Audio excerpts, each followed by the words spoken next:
Descobrir com calcular l'últim número d'una targeta de pagament va ser fàcil. Xupat! Però en voleu més?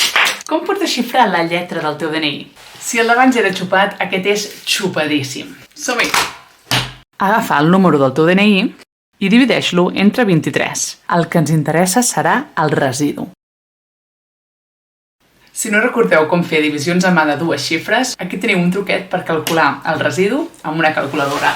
Posa el número del DNI, el divideixes entre 23 i has de restar el resultat sencer sense els decimals. En aquest cas, 1.067.870. Aquests decimals tan bonics els multipliquem per 23 i ens dona 19. Agafes el número, el busques en aquesta taula i ja tens la lletra. Us ho dic que era facilíssim. Espera, abans, un recordatori, que si teniu un DNI que comença pel número 2, això no vol dir que l'estigueu reciclant d'algú que hagi mort. A practicar les divisions